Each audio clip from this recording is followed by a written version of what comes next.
जो कंटेनर था वो वापस से लोड हुआ था एक दूसरे वेसल में दुबई में। पता करके आया यार, ये अंदर समझा के इस तरीके से वो कह रहे हैं बंद हो गया। 4 बजे तक का सुना था हमने तो, बट कह रहे हैं 2 बजे बंद है। भाई बैंड बजने वाली है बहुत जल्दी, जिसकी कोई ऑप्शन नहीं है और ऊपर से उस पर इंडियन कस्टम्स का स्टैम्प भी था। कहीं ना कहीं जो चीजें फंस रही थी ना शिपिंग कंपनी के थ्रू ही फंस रही थी, तो मैं इसीलिए आपको मना कर रहा था भाई अपनी गाड़ी कभी भी ईरान शिप मत करवाना। गाड़ी वापस भी नहीं भेज सकते भाई इंडिया, गाड़ी यहीं फंस जाएगी पोर्ट पे। आगे जाने की तो भूल जाओ, मतलब गाड़ी यहाँ पे पोर्ट के बाहर भी नहीं निकल पाएगी। और सबने हमें यही बोला कि आप लोगों ने ऐसा क्यों किया, गलत कंट्री में फंस गया। मैं कंट्री को गलत नहीं बोल रहा हूँ, बट शिपिंग से रिलेटेड भाई बिल्कुल अच्छा एक्सपीरियंस नहीं रहा हम लोगों का।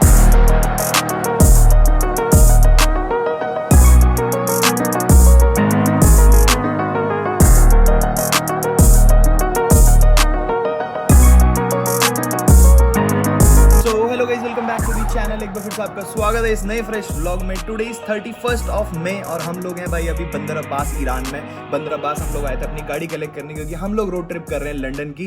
पिछले 4-5 दिन से हम लोगों ने बिल्कुल व्लॉग नहीं किया, क्योंकि भाई जो मतलब मेन रीजन था ना बंदर अब्बास आने का, मतलब बेसिकली हम लोगों को पोर्ट से गाड़ी कलेक्ट करनी थी जो हम लोगों ने मुंबई से शिप कराई थी बंदर अब्बास। वहां पर कुछ दिक्कत आ रही थी, मतलब कंटेनर तो यहाँ पे पहुंच गया था, मतलब शिप तो आ गया था पोर्ट पे, बट वो बर्थ नहीं हुआ था। बर्थ होने का मतलब होता है कि शिप अभी तक पोर्ट पे लगा नहीं है। जैसे रेलवे स्टेशन पे ट्रेन पहले खड़े हो जाती है, प्लेटफॉर्म खाली नहीं रहता, सेम वैसे शिप के केस में होता है। जब पोर्ट पे जगह नहीं खाली होती तो जो वेसल होता है, मतलब जो शिप होता है, वो पोर्ट पे नहीं लगता है। तो 2-3 दिन उसमें लग गए, उसके बाद कंटेनर फिर अनलोड होते हैं, उसमें लग गया टाइम। और अब जाके हमारा कंटेनर पिछले 3 दिन से पोर्ट पे पड़ा हुआ है, मतलब सीएफएस में पड़ा हुआ है, जहां पर कंटेनर सारे लगे होते हैं। बट हम लोग को बिल्कुल भी अथॉरिटी नहीं थी कि जाके हम लोग अपने कंटेनर से गाड़ी निकाल पाए। तो उसके पीछे बहुत सारे रीजन होते हैं, बहुत सारे डॉक्यूमेंटेशन लगते हैं, बहुत सारे सिग्नेचर्स लगते हैं। तो उसी चक्कर में फंसे पड़े थे। तो हमने कहा कि अब सीधा गाड़ी मिलेगा तभी व्लॉग बनाएंगे, क्योंकि उससे पहले बहुत ज्यादा बंदर अब्बास में एक्सप्लोर कर लिया, कुछ है नहीं वैसे ऐसा घूमने का बंदर अब्बास में। बट फाइनली अभी भी गुड न्यूज मिली है भाई कि लगभग सारी चीजें कंप्लीट हो चुकी है। 95% लगभग प्रोसेस कंप्लीट हो चुका है। अब धीरे धीरे आपको बता दो कि पिछले 4-5 दिन में हुआ क्या, ज्यादा लंबा स्ट्रेच नहीं करेंगे, शॉर्ट और सिंपल तरीके से बता दूंगा भाई क्या क्या दिक्कतें हैं और कैसे कैसे रिजॉल्व हुई। और फाइनली हम लोग मोस्ट प्रोबेबली आज अभी मतलब 2 बज रहे हैं, तो 4 बजे सब कुछ बंद हो जाता है यहाँ पे। तो अगर मतलब पॉसिबल हुआ तो आज शाम तक हमारे हाथ में गाड़ी होगी, नहीं तो फिर कंफर्म जो है वो सैटरडे को हमारे हाथ में गाड़ी आ जाएगी। जो हमारे एजेंट है ना भाई, वही हमें लेके इधर से उधर जा रहे थे अभी तक, बट आज हमने कहा कि रहना दो, आप हम ही आ जाते हैं डायरेक्टली, क्यों फालतू में इतनी मेहनत करोगे। 15-20 किलोमीटर आएंगे फिर वापस जाएंगे। और अभी हम लोग जा रहे हैं शिपिंग कंपनी। पहले मतलब पोर्ट पे जाना था हमें, बट पोर्ट का वो सारा काम भैया ने निपटा दिया। गाड़ी में बैठ के बताता हूँ कहाँ दिक्कत आ रही थी, क्या चीज़ें फंस रही थी और अब क्या चीज़ हो गई और क्या क्या चीज़ें रहती हैं। ये हमारी कैब पहली बार थोड़ी ढंग की कैब आई है। और अब जाके जो है वो आया है हमारे एजेंट का कॉल की। लेट्स गो भैया।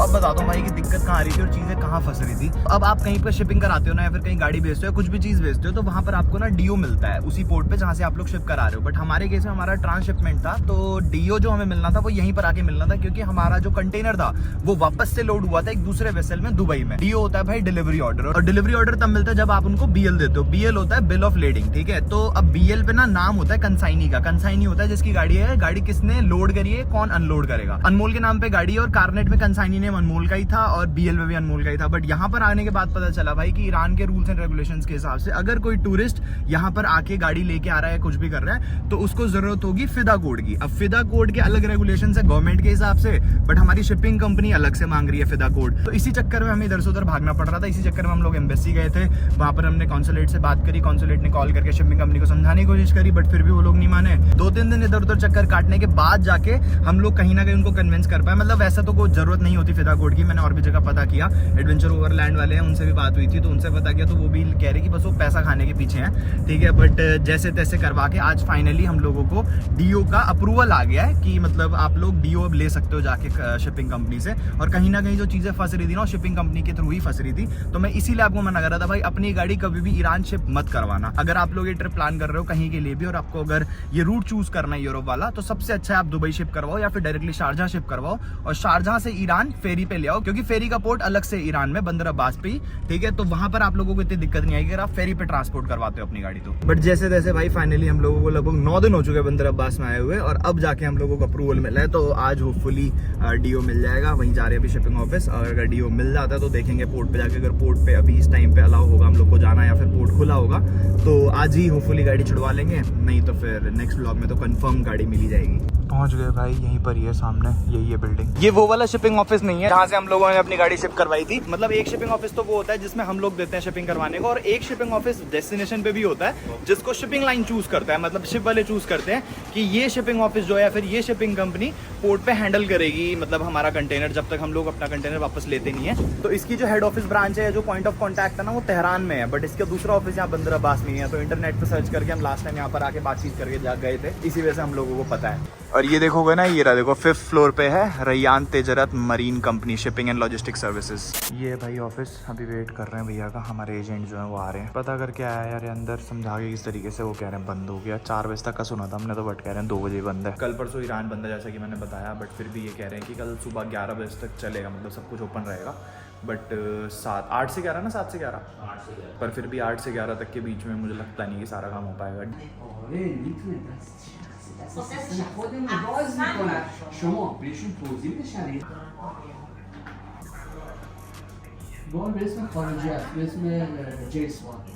सीन हो गया यार, मतलब कल हमने कार्नेट इनको दिया था कि आप मतलब ये सारे प्रोसीजर फॉलो कर रहे थे, बट अब याद ही नहीं आ रहा कार्नेट का। अब एक ही ऑप्शन बचा है, या तो कार्नेट मेरी फाइल में है, जो कि मुझे लग रहा है कि 99.99% नहीं है, क्योंकि मैं अपनी फाइल में कभी कार्नेट नहीं रखता, ठीक है। नहीं तो फिर हमारा कार्नेट खो गया, और अगर खो गया तो भाई बैंड बजने वाली है बहुत जल्दी, क्योंकि कोई ऑप्शन नहीं है। और ऊपर से उस पर इंडियन कस्टम्स का स्टैम्प भी था पहले पेज पे, तो अगर नया कार्नेट किस तरीके से बन भी जाएगा ना, बट उस पर वाली स्टैम्प दोबारा नहीं आएगी, तो ये दिक्कत है। तो अब जा रहा हूँ मैं होटल, एक बार वापस से पता करते हैं। और आज अगर सारी चीज़ हो जाती है, मतलब 99% ये श्योर हो गया था कि आज ही हमें गाड़ी मिल जाएगी। और एक चीज़ और पता चली कि कल शायद पोर्ट बंद नहीं है, तो कल सुबह ही डीओ दे देंगे और उसके बाद हम पोर्ट पर जाके कल गाड़ी ले सकते हैं। यही सुना है अभी तक तो, जितना इन्होंने बताया है। एक बार चल के पहले देखते हैं यार, कार रेट मिल जाए पहले, वरना दिक्कत होने वाली है बहुत ज़्यादा। ये आ गए हैं, स्नैप वगैरह नहीं करनी, सीधा इनके साथ ही चलते हैं hotel. Wait, I am going to check. भाई सच में यार इतना डर लग रहा है ना, लिटरली पूरी ट्रिप की ऐसी हो जाएगी। कारनेट नहीं है ना हमारे पास, तो यहाँ से हम गाड़ी वापस भी नहीं भेज सकते भाई इंडिया, गाड़ी यहीं फंस जाएगी पोर्ट पे। और आगे जाने की तो भूल जाओ, मतलब गाड़ी यहाँ पे पोर्ट के बाहर भी नहीं निकल पाएगी, और पोर्ट पे ही अटकी रहेगी लाइफ टाइम, मतलब कस्टम में फंसी रहेगी गाड़ी। ओ भाई साहब, अब जाके जान में जान आई है। सीरियसली आप इमेजिन भी नहीं कर सकते, हम लोग इतनी बड़ी प्रॉब्लम में फंस जाते ना। ये एक ऐसा डॉक्यूमेंट है ना, अगर आप लोग बाय रोड जा रहे हो तो भाई बहुत ज़्यादा इंपॉर्टेंट है, बहुत मतलब बहुत ज़्यादा इंपॉर्टेंट है। और अगर ये आपके पास नहीं है और ऑलरेडी आपकी गाड़ी शिप हो गई है तो आप गए भाई, मतलब आप गए क्या, आपकी गाड़ी आपको लाइफ टाइम कभी वापस नहीं मिलनी। मैं सोच रहा हूँ प्रैंक करते हैं पर अनमोल के साथ, चल के उसको बोलता हूँ नहीं है।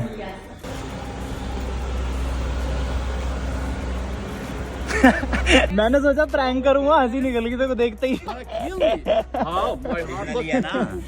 हाँ भाई ओरिजिनली है। ओ भाई तो खुशी हुई ना देख के। You cannot do that because 7:30 please be here because you are sleeping up to 9. Because he used to awake, you know, like 4:30 in the morning. He just play games on mobile phone. Okay. I think you forget your PS5. Okay, bye bye. तो अब बात करते हैं भाई कि मैं आप लोगों को क्यों मना कर रहा हूँ कि ईरान में अपनी गाड़ी की शिपिंग मत कराओ अगर आप रोड ट्रिप प्लान करो, या फिर मेरे इतने अच्छे रिव्यूज क्यों नहीं है ईरान में शिपिंग से रिलेटेड।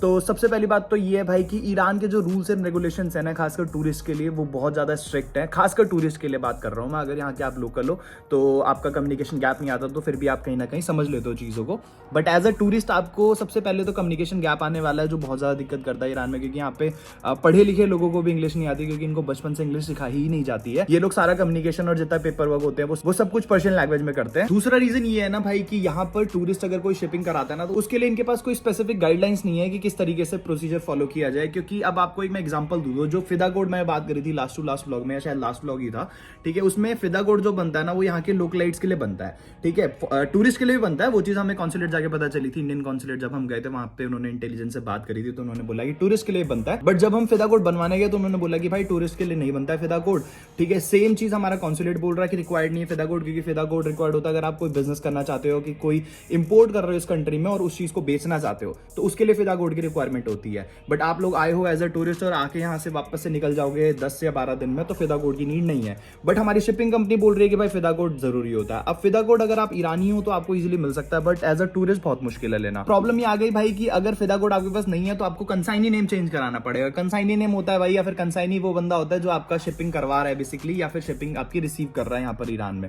तो अनमोल के नाम पे गाड़ी है, अनमोल ने शिपिंग कराई है, तो कंसाइनी नेम हमारे कारनेट पे जो था वो अनमोल का था। अब वहां से जब हमें बीएल मिला था, मतलब जो मुंबई से हमें बीएल मिला था, उसमें भी कंसाइनी नेम अनमोल का था। बट यहाँ पर जो डीओ बनना था उसके अंदर हम लोगों को नाम चेंज करवाने के लिए वो लोग बोल रहे थे, बट शिपिंग कंपनी बोल रही है कोई इशू नहीं है, आप नाम चेंज करवा सकते हो। तो हमारा एजेंट मान भी गया एक बार के लिए कि कोई दिक्कत नहीं है, मैं अपना नाम दे देता हूँ। और मतलब ये फिदा कोड का जो पंगा था ना, उस वजह से पड़ रहा था, क्योंकि जो टैक्सेस होते हैं वो लोग अपना बचाना चाह रहे थे शिपिंग कंपनी वाले। वो सोच रहे थे कि यहाँ का लोकल कोई मिल जाए तो हम ही भरें, वैसे भी हमें कोई दिक्कत नहीं है भरने में, बट अगर फिदा कोड नहीं है तो वो लोग टैक्स वाले जो रिसीट या इनवॉइस होगी वो किसके नाम पर लगाएंगे। अब जब कंसाइनी नेम में बात आई कि हम एजेंट का नाम डलवा देंगे, तो कस्टम वालों ने दिक्कत कर दी कि नहीं, आप कंसाइनी नेम सेम रखना पड़ेगा, आप लोगों को अलग नहीं कर सकते। कारनेट पे जो है वही सेम कंसाइनी नेम आपका डीओ पे होना चाहिए, तभी कस्टम क्लियर होगा।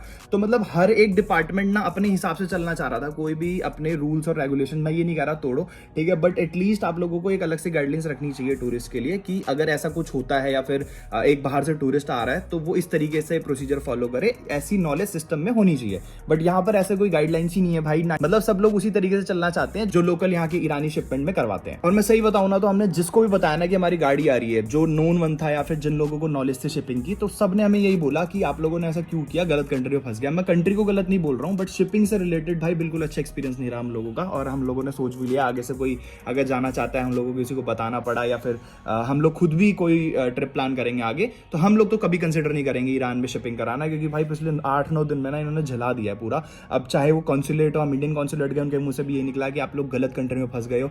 हमारी शिपिंग कंपनी के जो मैनेजर थे वो भी इंडियन थे, उन्होंने भी यही बोला कि आप बहुत ज्यादा गलत कंट्री में आ गए, बस मैं ये चाहता हूँ आप सेफली ये कंट्री एग्जिट कर जाओ और कोई दिक्कत ना है हमारी तरफ से खासकर। और सेम ये चीज बोली भाई एडवेंचर ओवरलैंड वालों ने, उनसे भी हमारी बात हुई थी जो फिदा कोड की दिक्कत पड़ रही थी, तो हम उनसे पूछ रहे थे कि उन्होंने भी वही रूट चूज किया था, तो आप लोगों को भी वही दिक्कत आई थी कि नहीं आई थी, तो उन्होंने भी यही बोला कि दिक्कत आती है, फिदा कोड से रिलेटेड ही आती है, बट इस तरीके से सॉल्व हो जाती है। तो उन्होंने भी यही बोला भाई कि हमारा फर्स्ट एंड लास्ट टाइम था ईरान से, तो यही एक रीजन है भाई मैं आप लोगों को मना कर रहा हूँ, ईरान में गलती से भी गाड़ी शिप मत कराओ। अगर ईरान के थ्रू आपको जाना है कहीं पे, तो सिंपली आप दुबई जाओ या फिर डायरेक्टली शारजहां जाओ, या फिर दुबई जेबल अली पोर्ट पे शिप करवा के, जो वहाँ पे बहुत ईजिली कस्टम क्लियर हो जाएगा। जो हमारे एजेंट है वो बता रहे हैं कि दुबई में भी उनके एजेंट्स हैं, तो वो बोल रहे हैं कि बहुत कम टाइम में वहाँ से कस्टम क्लियरेंस हो जाता है, मतलब 1-2 घंटे में आपकी गाड़ी छूट सकती है। और वहाँ से ड्राइव करके जाओ शारजहां और फेरी पे ले आओ ईरान। फेरी पे जब आप लेके आ रहे हो ना, तो इतना कुछ होता नहीं है, सिर्फ कस्टम क्लियरेंस होता है, ना ही कोई डीए चाहिए होता है, ना ही कोई बीएल चाहिए होता है, फालतू की कोई झंझट ही नहीं। बट एनी हाउ भाई, अब सारी चीजें कंप्लीट हो चुकी हैं, लगभग सारी चीजें कंप्लीट हो चुकी है, और हम लोग एक्सपेक्ट कर रहे हैं कि अगले 2-3 दिन में गाड़ी हमारे हाथ में आ जानी चाहिए। तो यही था भाई आज के व्लॉग में, खत्म करते हैं इस वीडियो को। आई होप ये व्लॉग आपको अच्छा लगा होगा, पसंद आएगा तो लाइक कर देना, चैनल का कंटेंट अगर अच्छा लग रहा है तो सब्सक्राइब किए बिना मत जाना। मैं मिलता हूँ आपसे नेक्स्ट वीडियो में, टिल देन गुड बाय।